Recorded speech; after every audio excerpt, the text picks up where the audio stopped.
இந்த சிறகடி காசி சீரியல் இந்த பாட்டிக்கு எல்லாம் மறந்தாலும் மறந்துச்சு ரொம்ப அலப்பற பண்ணிட்டு இருக்காங்க. நம்மளோட முத்து மீனாக்கு புதுசா கல்யாணம் பண்ணுன்றாங்க, ஸ்ருதி ரவிக்கு திரும்ப கல்யாணம் பண்ணுன்றாங்க.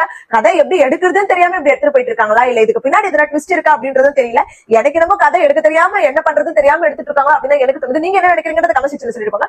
ஃபர்ஸ்ட் சீன் வந்து பாத்தீங்கன்னா நம்ம முத்து மீனா மொட்டை பார்த்து பாட்டி பார்த்துட்டு என்ன இதுங்க இப்படி கொஞ்சிட்டு இருக்கீங்க அப்படின்னு சொல்லிட்டு குச்சி நல்லா முத்து மீனாவை கத்தி விட்டு நீ பொம்பளை பொண்ணு நீ இப்படி பண்ணலாமா, ஒரு ஆம்பளை பையன் பேசிட்டு இருக்கேன் மீனா வச்சிருக்காங்க. இந்த சைட்ல முத்துவ உங்க அப்பா நான் எப்படி வளர்த்தா நீங்க இவ்வளவு கேவலமா வளர்ந்துருக்கீங்க, இரு நான் உங்க அப்பா கிட்ட சொல்றேன் அப்படின்னு சொல்லிட்டு தூங்கினுக்கிறவங்க எல்லாருமே கத்தி எழுப்பி விட்டு பார்த்து ஒரு ரணகளவே பண்ணிடுறாங்க.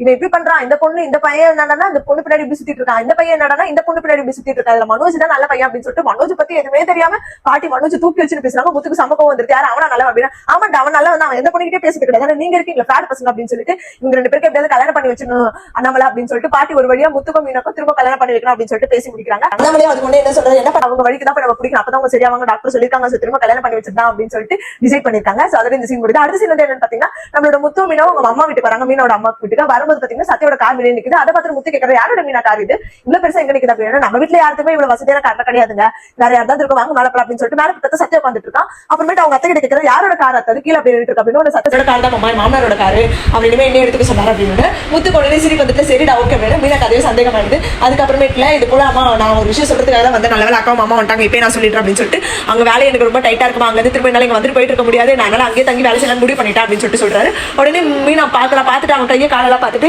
என்னடா தங்கம் எல்லாம் மின்னுது அப்படின்னு சொல்லிட்டு கேட்கறான். உடனே அவன் சொல்றான் சத்யா இந்த மாதிரி மாமியார் தான் கொடுத்தாங்க, மாமியார் பாடுறா மாமியார் விட்டு சீரா அப்படின்னு சொல்லிட்டு முத்து இது பண்றான். உடனே எல்லாம் ஆமா அவங்க ஆசைப்பட்டாங்க சரி அதனால போட்டுக்கிறேன், சரி மாதிரி டைம் ஆயிடுச்சுன்னா கிளம்புற அதை சொல்லிட்டு போலாம் தான் வந்தா அப்படின்னு சொல்லிட்டு அவங்க அம்மா கிட்ட சொல்லிட்டு கிளம்பிடுறான். உடனே மீனா வந்து அவங்க அம்மா கிட்ட சொல்றான் அம்மா சத்யா கொஞ்சம் மாறிட்டாலமா அப்படின்ற மாதிரி மீனா சொல்றாங்க. அம்மாவில் ஆமாண்டி அப்படின்றாங்க.